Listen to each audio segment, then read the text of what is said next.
Hello friends, welcome back to my channel SRK drama explain. Friends, ये video मैं लोगों के एंटरटेनमेंट के लिए बनाती हूँ, so please watch full, share, subscribe and like this video. Part की स्टार्टिंग इट से होती है। डैड के स्लैप करने की वजह से इट बहुत ही ज़्यादा अपसेट था और वो रो भी रहा था।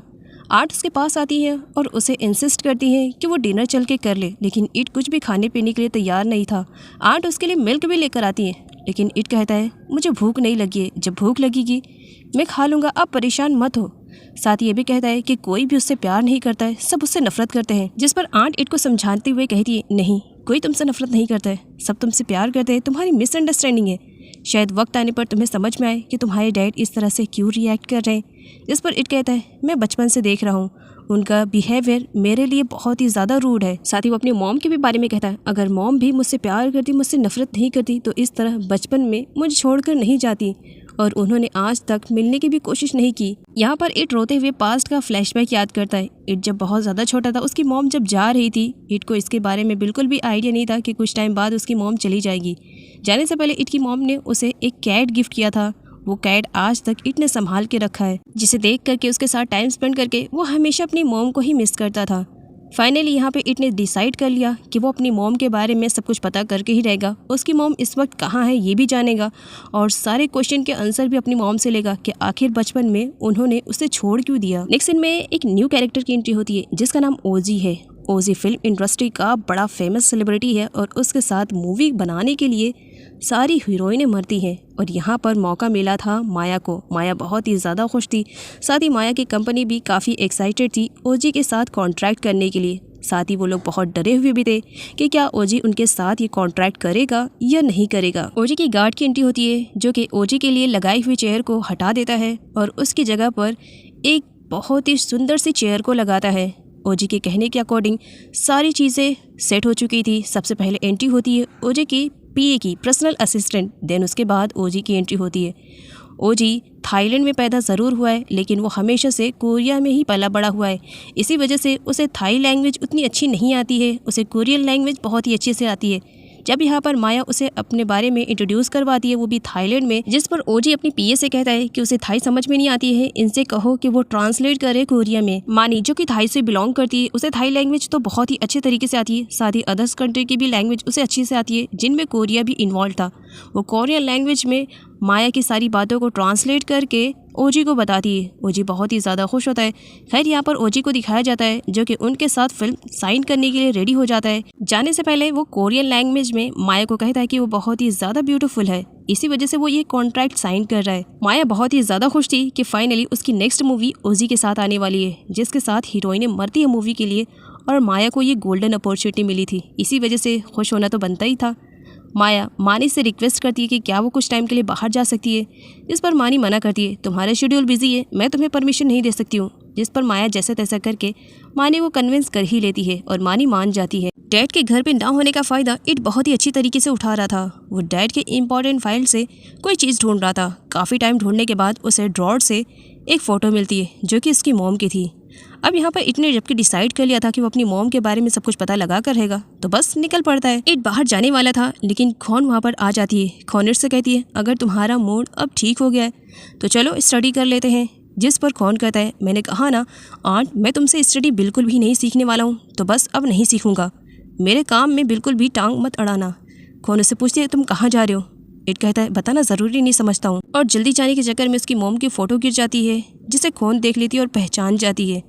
अगली सीन में खौन को दिखाया जाता है जो आंट से इट और उसके मॉम के रिलेटेड सब कुछ पूछ रही थी। आंट के थ्रू यहाँ पर खौन को मालूम पड़ता है कि बचपन में ही इट की मॉम उसे छोड़ करके चली गई और कभी दोबारा उससे मिलने के लिए नहीं आई। यहाँ पर खौन डिसाइड करती है कि वो इट की इस मैटर में हेल्प करेगी, जिस पर आंट मना कर देती है। देखो खौन, कोई भी ऐसी हरकत मत करना जिसकी वजह से इट के लाइफ में और भी ज़्यादा प्रॉब्लम्स क्रिएट हुए। साथ ही वो खौन से रिक्वेस्ट भी करती है कि इट और उसके डैड के बीच में वो ना पड़े, वरना प्रॉब्लम्स इट के लिए और भी ज़्यादा क्रिएट होती जाएंगी, जो कि आंट नहीं चाहती है। इट अपने फ्रेंड जेट से मिलने के लिए आता है। साथ ही इट के थ्रू जेट को जब यहाँ पर मालूम पड़ता है कि इट अपनी मॉम को ढूंढना चाहता है, जिस पर जेट कहता है ओहो इट, अब तुम मजाक करना बंद करो, ये मजाक ही कर रहे हो ना तुम। जिस पर इट कहता है नहीं, मैं सच कह रहा हूँ, मैं सीरियस हूँ इस मैटर में, मैं अपनी मॉम को ढूंढना चाहता हूँ। जिस पर जेट कहता है क्या तुमने तुम्हारे डैड को बताया इस बारे में, डैड को तुम्हारे आइडिया है। जिस पर इट कहता है अगर उन्हें आइडिया रहेगा तो मुझे घर से ना निकाल दे, मैं उन्हें बिल्कुल भी नहीं बताने वाला हूँ। मैं अपनी मॉम को अकेले ढूंढने वाला हूँ। जिस पर जेट कहता है फिर कोई बात नहीं, अगर तुम अपनी मॉम को ढूंढना चाहते हो तो एज अ फ्रेंड मैं तुम्हारी पूरी हेल्प करूँगा।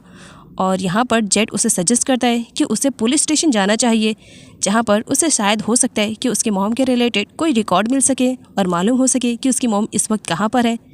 जिस पर ईट को जेट का दिया हुआ आइडिया बहुत ही ज़्यादा पसंद आता है। साथ ही वो जेट से कहता है तुम्हारे गैराज में इतनी सारी बाइक है, क्या मैं एक लेके जा सकता हूँ? जेट उसे परमिशन दे देता है। इधर वी माया का इंतजार कर रहा था। माया के आने पर वी कहता है क्या बात है, तुमने मुझे इतने अर्जेंट में यहाँ पर क्यों बुलाया? कोई इंपॉर्टेंट काम है? जिस पर माया कहती है हाँ बहुत ही इंपॉर्टेंट काम है, तुम्हें थैंक्स बोलना था। जिस पर वी कहता है थैंक्स बोलना, लेकिन क्यों? माया कहती है तुमने मेरी इमेज, मेरी रिपुटेशन, मेरी पूरी करियर को सेव किया।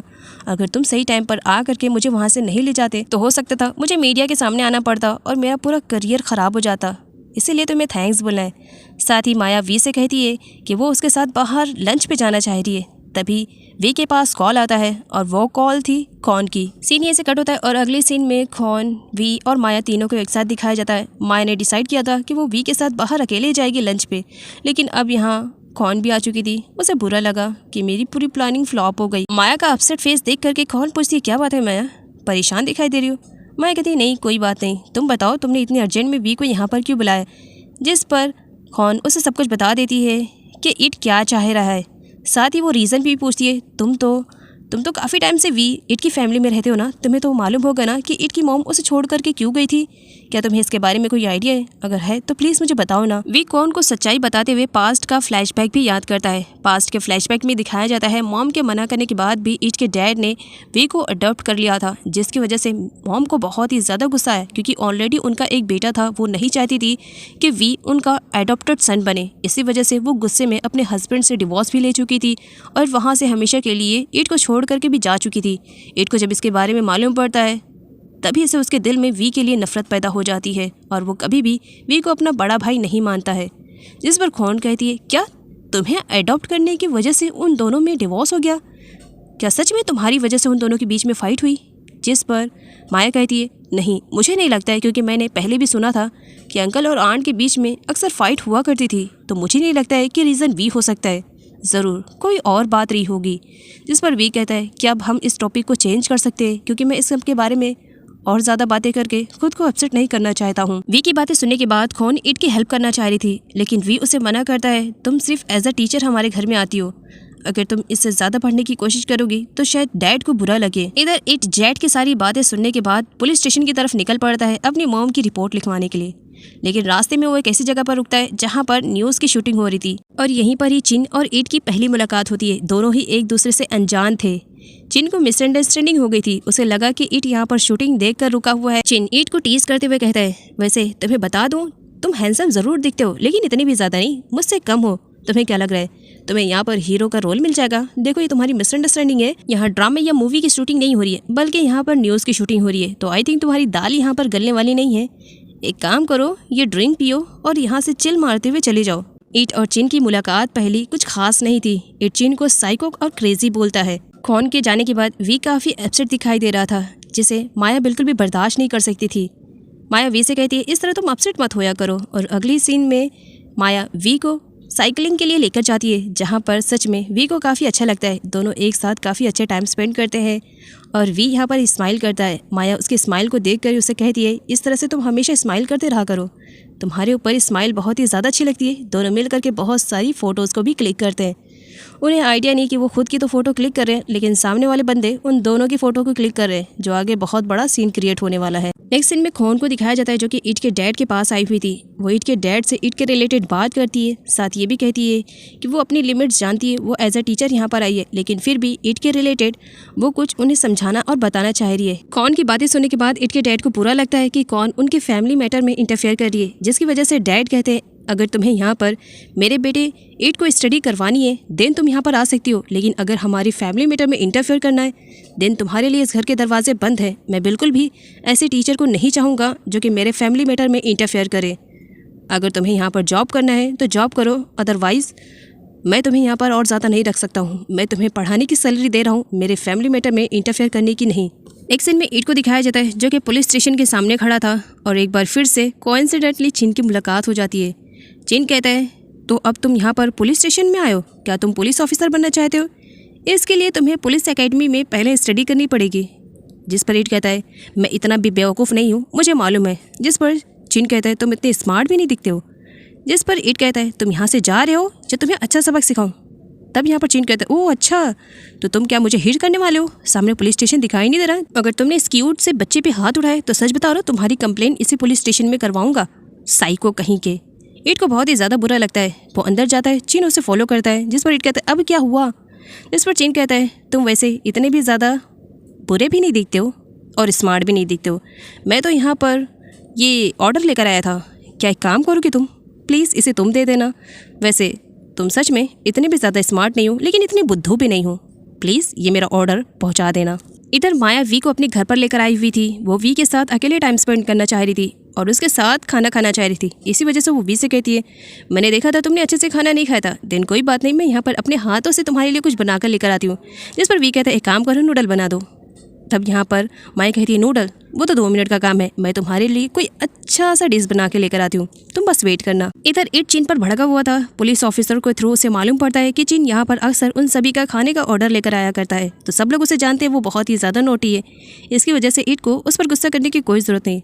ईट पुलिस स्टेशन में अपनी मोम की फ़ोटो देते हुए उनके बारे में रिपोर्ट लिखवाता है कि वो जानना चाहता है कि उसकी मोम इस वक्त कहाँ पर है।